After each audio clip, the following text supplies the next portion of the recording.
Movie की शुरुआत में लंदन की एक बिल्डिंग कंस्ट्रक्शन साइट को दिखाया जाता है। वहां काम करने वाले दो लोगों को 16वीं सदी के चार्ल्स का कैटकॉम मिलता है। इस कब्र में मरे हुए लोगों की खोपड़ियां रखी जाती है। उसे देखकर वो दोनों सोचते हैं कि इसके अंदर उन्हें कोई खजाना जरूर मिलेगा। ये सोचकर वे दोनों अंदर जाते हैं, पर अंदर उन्हें सिर्फ मरे हुए लोगों की खोपड़ियां, हड्डियां और लाशें दिखाई देती हैं।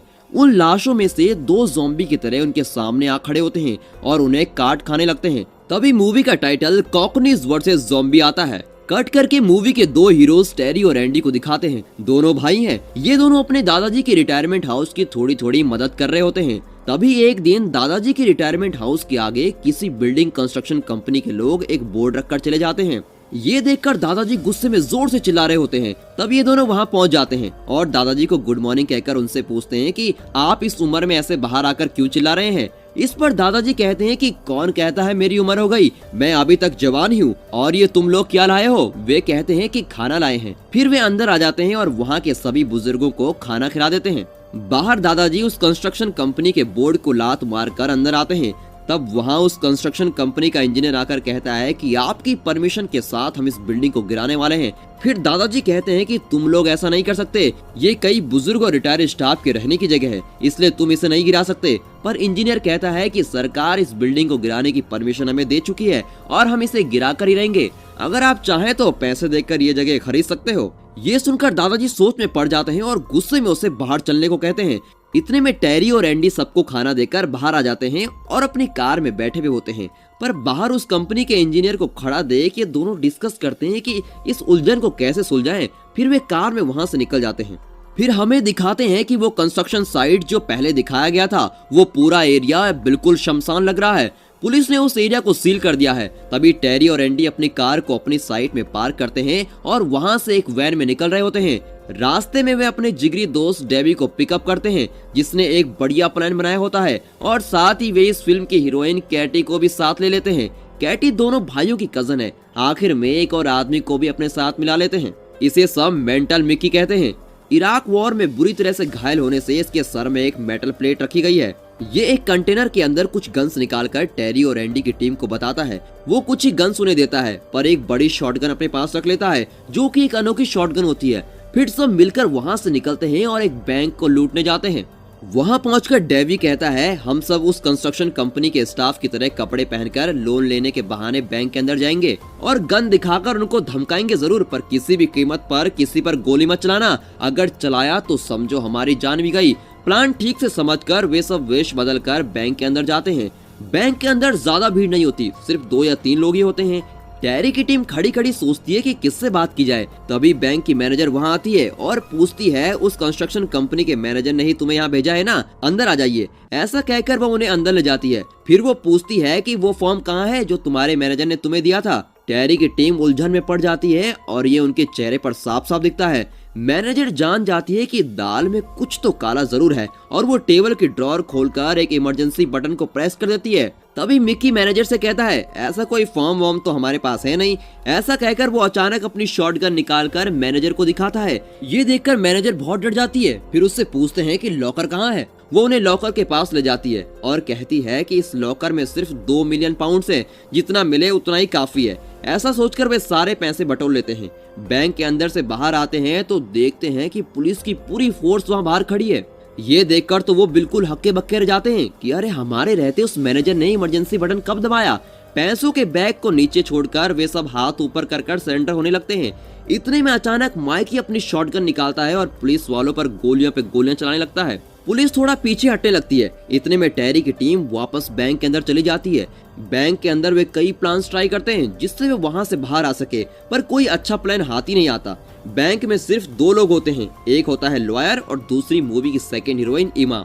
मिकी उन दोनों को गन पॉइंट पे बैंक के बाहर ले आता है। वो सोचता है कि इन लोगों को साथ ले जाने से पुलिस वाले गोली नहीं चलाएंगे, पर उन दोनों के साथ जब वो बाहर जाता है तो देखता है कि वहाँ कोई पुलिस ही नहीं है, सिर्फ उनकी कार्स खड़ी हैं। लगता है कि पुलिस वालों को किसी ने काट लिया है और वे खून से लथपथ रेंगते हुए नजर आते हैं। सभी एकदम चकित रह जाते हैं क्योंकि खून से लथपथ पुलिस वाले पूरी सड़क में रेंगते हुए मिलते हैं। तब कैटी कहती है कि सब ज़ॉम्बी में बदल गए हैं। उन्हें अब विश्वास ही नहीं होता, पर कुछ देर में सारे ज़ॉम्बी उनकी ओर बढ़ने लगते हैं। अब उन्हें यकीन हो जाता है और वे जान बचाने के लिए वैन में चढ़ जाते हैं। पर वहाँ एक औरत जिसको ज़ॉम्बी ने काटा होता है वो विनती करती है कि मुझे भी बचाओ। फिर वे उस औरत को भी वैन में चढ़ाकर निकल जाते हैं।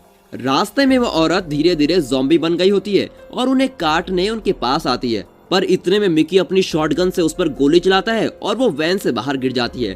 तब सबको समझ में आ जाता है कि ज़ॉम्बी के काटने पर हर कोई ज़ॉम्बी बन जाता है। वे सीधा टेरी और एंडी की पुरानी फैक्ट्री पहुंचते हैं और वहां वैन को पार्क कर देते हैं। इतने में डेवी जाकर मेन गेट को बंद करता है। तभी एक ज़ॉम्बी उसके बहुत पास चलकर आ रहा होता है और डर के मारे डेवी भाग जाता है। फिर कहता है कि ज़ॉम्बी बहुत धीरे धीरे चलते हैं यार। तभी मिकी भागकर उस ज़ॉम्बी के हाथ और पैर शूट कर देता है। फिर वो मुड़कर अपने दोस्तों से कहता है कि ये सब क्या मजाक है। इतने में वो ज़ॉम्बी मिकी का हाथ चबा लेता है। ये देखकर कैटी मिकी की शॉटगन लेती है और उस ज़ॉम्बी को शूट कर देती है। ज़ॉम्बी गिर जाता है पर उसके दांतों का पूरा सेट मिकी के हाथ में ही गड़ जाता है। उसे लेकर वो बड़े आराम से फैक्ट्री के अंदर चला जाता है और अपने बाकी साथियों को ये सब बता देता है। दूसरी ओर रिटायरमेंट हाउस के सारे बुजुर्ग म्यूजिक और स्नैक्स एंजॉय कर रहे होते हैं। लगता है मजेदार पार्टी हो रही है। तभी वहाँ कुछ लोग जो ज़ॉम्बी बन गए होते हैं अंदर घुसने लगते हैं। वे कुछ बुजुर्गों को काट भी लेते हैं। किसी तरह दादाजी दूसरे बुजुर्गों को अपने साथ लेकर किचन में छुप जाते हैं। वहाँ के सारे दरवाजे लॉक कर देते हैं। अंदर सब डिस्कस कर रहे होते हैं कि ये लोग एक दूसरे को क्यों काट रहे हैं। तब दादाजी कहते हैं कि वे सब ज़ॉम्बी हैं और अगर उन्होंने हमें काटा तो हम भी ज़ॉम्बी बन जाएंगे। ज़ॉम्बी ने 4 लोगों को काटा था ये तो मैं जानता हूँ, पर क्या यहाँ किसी को ज़ॉम्बी ने काटा था? सब जवाब देते हैं कि यहाँ हम सब सेफ हैं, पर बाहर एक बुजुर्ग सो रहा है। ये सुनकर दादाजी खिड़की खोलकर देखते हैं कि बाहर एक बुजुर्ग कुर्सी पर बैठा सो रहा होता है। फिर दादाजी उसे इशारा करके बुलाने की कोशिश करते हैं। कुछ देर बाद वो जाग जाता है। दादाजी देखते हैं कि वो बुजुर्ग ज़ॉम्बी से घिरा हुआ है। दादाजी उसे बुलाने की बहुत कोशिश कर रहे होते हैं पर वो कहता है कि मुझे कुछ समझ ही नहीं आ रहा और मुझे कुछ सुनाई ही नहीं दे रहा है, तुम जरा जोर से बोलो। तो दादाजी ऊंची आवाज में बोलते हैं। इतने में पीछे से एक ज़ॉम्बी बुजुर्ग के पास आ जाता है। दादाजी फिर उसे कहते हैं, अरे तुम्हारे पीछे ज़ॉम्बी है, जल्दी से अंदर आ जाओ। बेचारे बुजुर्ग की कुछ भी समझ में नहीं आता और कहता है, अरे किसकी बात कर रहे हो? ठीक है आता हूँ। ऐसा कहकर वो उठकर अपने वॉकर के सहारे चलने लगता है। ज़ॉम्बी उसका पीछा कर रहे होते हैं। क्या कहा ज़ॉम्बी? मैं तो उनको जरूर देखना चाहूंगा। ऐसा कहकर वो पीछे मुड़ता है तो देखता है कि एक ज़ॉम्बी उसके पीछे आ रहा है, पर बहुत धीरे धीरे चल रहा होता है। उसे देखकर वो बुजुर्ग जरा तेज चलने लगता है। यहाँ दादाजी एक ही बात सोच रहे होते हैं कि इस बुजुर्ग को किसी भी तरह बचा लेना चाहिए। फिर वे किचन में जाकर अपने साथियों से मिलते हैं। व्हील चेयर पर बैठे एक बुजुर्ग को उठने को कहते हैं और सबसे कहते हैं, अपने हाथ जो कुछ भी लगे सब उठा लो। बाहर बहुत सारे ज़ॉम्बी आ चुके हैं, वो किसी भी वक्त हमारे दरवाजे तक पहुँच सकते हैं। हम सबको साथ मिलकर उनसे लड़ना होगा, तभी हम अपने साथी को बचा पाएंगे। सारे बुजुर्ग उनकी बात मानते हैं और हर कोई अपने हाथ में कुछ न कुछ चीज ले लेता है जिससे ज़ॉम्बी पर अटैक किया जा सके। अब दादाजी वहां का दरवाजा खोलते हैं और उस व्हील चेयर पर सवार होकर वहां आते ज़ॉम्बी को उड़ाते चले जाते हैं। इस तरह करते करते वे अपने बुजुर्ग साथी तक पहुंचते हैं और उसे व्हील चेयर पर बैठने को कहते हैं। उस पर बैठते ही उसे दादाजी अंदर ले जा रहे होते हैं। वो बुजुर्ग अपना वॉकर उठा लेता है और पास आते ज़ॉम्बी को उससे घायल कर रहा होता है। इस तरह दादाजी और उनकी टीम उस बुजुर्ग को बचा लेती है और सब किचन में चले जाते हैं। फिर वे सारे दरवाजे और खिड़कियों को लॉक करके सुरक्षित हो जाते हैं।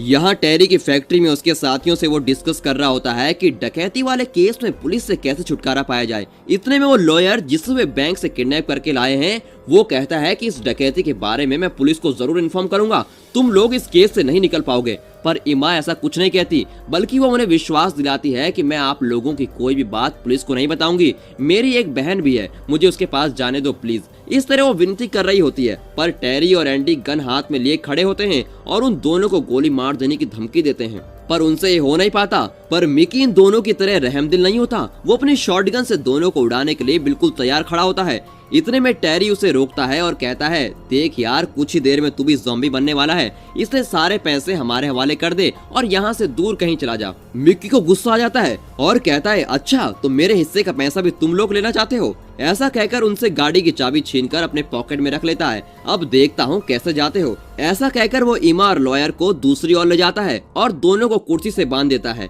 इतनी मेहनत का काम करने के बाद वो आराम से सो जाता है। कुछ देर बाद इमा और उसका साथी देखते हैं कि मिकी सोते सोते ही ज़ॉम्बी बन रहा होता है। ये देखकर वो दोनों चिल्लाते हैं। आवाज सुनकर दोनों भाई वहां आते हैं और सीधा मिकी के सर पर गोली चलाते हैं। पहली गोली उसके सर से टकराकर वापस आती है, दूसरी गोली भी उसके सर से टकराने पर चिंगारी निकालती है। तभी उन लोगों को ख्याल आता है कि अरे इसके सर के अंदर तो मेटल प्लेट लगा हुआ है। फिर वे दिमाग लगाते हैं और उन्हें याद आता है कि हथियार देते समय मिक्की ने उन्हें कुछ ग्रेनेड्स भी दिए थे। उन्हीं में से एक ग्रेनेड निकाल कर वे उसके मुंह में दबा देते हैं और वहाँ से भाग जाते हैं।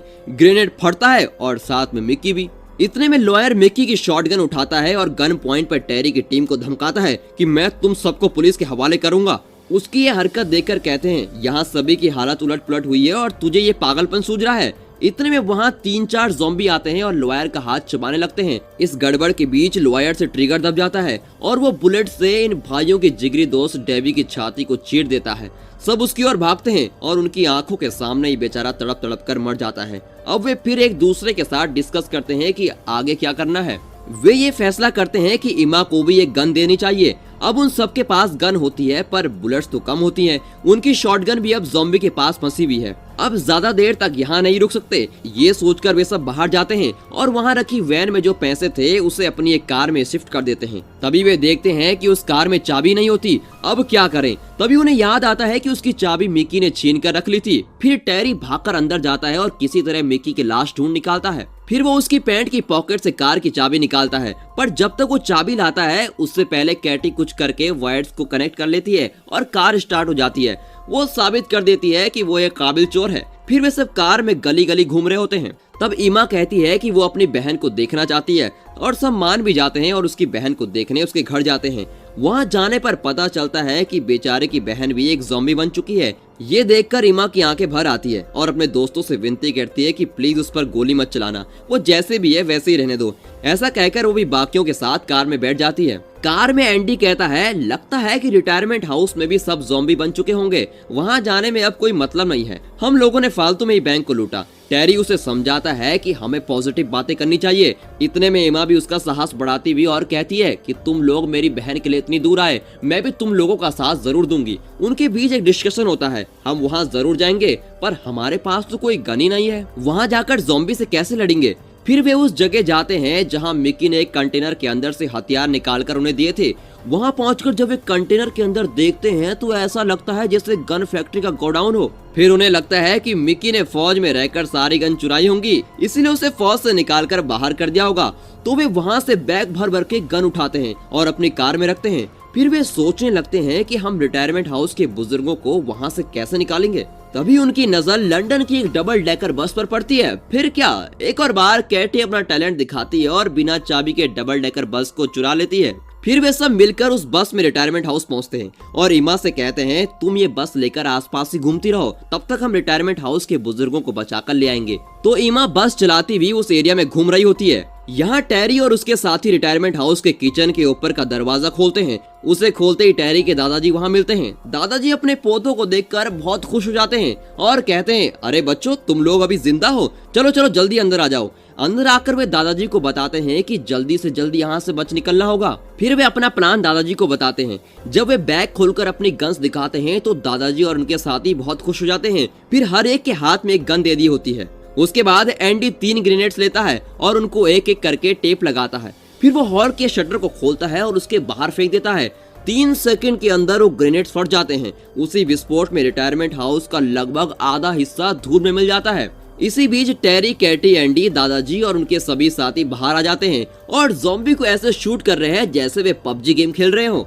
काफी शूटिंग होने के बाद वे इमा का इंतजार करते हैं। इमा भी बस लेकर आ जाती है और सभी उस बस में चढ़ जाते हैं। फिर वे बस में चढ़कर वहाँ से निकल जाते हैं। रास्ते में दादाजी इमा को देखकर पूछते हैं कि अरे ये लड़की कौन है, इसे तो मैंने पहले तुम्हारे साथ कभी नहीं देखा। तो इमा जवाब देती है नहीं नहीं दादाजी, मैं इन सब से आज पहली बार मिली हूँ। जब ये लोग बैंक लूटने आए थे तो तभी मेरी इनसे मुलाकात हुई। दादाजी बिल्कुल चौंक जाते हैं कि ये बैंक लूटने गए थे, किसकी बात कर रही हो तुम। तभी टेरी कहता है कि दादाजी आपके रिटायरमेंट हाउस को बचाने के लिए ही हमें बैंक लूटना पड़ा। दादाजी पूछते हैं कितना लूटा रे तुम लोगों ने। जब उन्हें पता लगता है कि उनके पोतों ने 2 मिलियन पाउंड्स लूटे हैं तो वो कुछ इमोशनल हो जाते हैं और पूछते हैं बेटा ऐसा क्यों किया तुमने। पर अंदर ही अंदर बहुत खुश भी हो रहे होते हैं क्योंकि उनके पोतों ने रिटायरमेंट हाउस को बचाने के लिए इतना रिस्क लिया और बैंक तक लूटने को तैयार हो गए।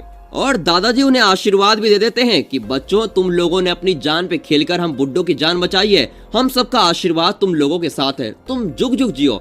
पर खबरदार अगर दोबारा ऐसी लूटमार मचाई तो। इस पर सब कहते हैं कि आगे से ऐसा कभी नहीं करेंगे दादाजी। इस तरह आपस में बातें करते वे बस में जा रहे होते हैं। अचानक बस रुक जाती है और इंजन से धुआं निकलने लगता है। सब इस नतीजे पर पहुंचते हैं कि अब ये खटारा बस आगे नहीं जाएगी। तब उनके साथ आई हुई एक बुजुर्ग कहती है कि वहाँ पास में एक नदी है। ये सुनकर सब खुश हो जाते हैं और बस से उतरकर उस नदी की ओर चलने लगते हैं। पर रास्ते में कई ज़ॉम्बी उनको बहुत परेशान करते हैं। टेरी की टीम और दादाजी की टीम उन पर गोलियों की बौछार करती है और अधमरे लोगों को पूरा फ्लैट कर देती है। फिर वे नदी के घाट पर पहुंच जाते हैं। उनमें से कुछ लोग बोट में चढ़ जाते हैं। सबसे बड़ी बात तो ये होती है कि उस बोट में चाबी भी रखी होती है। अब सबको तसल्ली हो जाती है। ज़ॉम्बी से बचकर और बड़ी मुसीबतों को पार करके वे सब वहाँ आए होते हैं, तो वे बोट में चढ़ने में देरी नहीं करते। फिर बोट स्टार्ट कर देते हैं। तब उन्हें पता चलता है कि बोट मिलने की खुशी में वे बोट की चैन खोलना ही भूल गए। लो गई भैंस पानी में। सबके मन में यही चल रहा होता है। पर दादाजी अपने आप को संभालते हुए अपने पोतों से कहते हैं,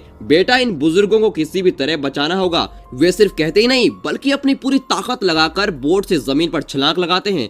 वहाँ लैंड होते ही वो ज़ॉम्बी को नॉन स्टॉप शूट कर रहे होते हैं और उस पॉइंट पर पहुंचते हैं जहाँ चेन बंदी होती है। फिर वो अपनी गन नीचे रखकर चैन खोलने लगते हैं। इतने में ज़ॉम्बी उनको घेर लेते हैं। तभी दादाजी चैन खोलने में कामयाब हो जाते हैं। ज़ॉम्बी अब और उनके पास आगे होते हैं और उन्हें काटने की कोशिश भी करते हैं। इतने में टेरी वहाँ आ जाता है और ज़ॉम्बी पर चिल्ला के कहता है, छोड़ो मेरे दादाजी को, आओ उनके पोते से टक्कर लो। तभी एंडी भी वहाँ आता है और अपने हिस्से का डायलॉग बोलता है, अरे ज़ॉम्बी के बच्चों, हिम्मत है तो एंडी से पंगा लो। कैटी क्या इन दोनों से कम थी? वो भी आकर चिल्लाती है कि मैं उनकी कजन हूँ, मुझसे भी लड़कर देखो ज़ॉम्बी कहीं के। इस तरह पूरी टीम वहाँ पर इकट्ठी हो जाती है। पर अचानक ज़ॉम्बी एक एक करके जमीन पर गिरने लगते हैं। उसका राज ये होता है कि ज़ॉम्बी से घिरे हुए दादाजी अभी भी जिंदा होते हैं और अपनी गन से सभी को उड़ा रहे होते हैं। अरे दादाजी आप अभी भी जिंदा हो, ऐसा कहकर टेरी और उसकी टीम बाकी बचे ज़ॉम्बी को फ्री फायर गेम की तरह धड़ाधड़ शूट कर देती है। फिर वे सब छलांग लगाकर वापस बोट में पहुंचते हैं।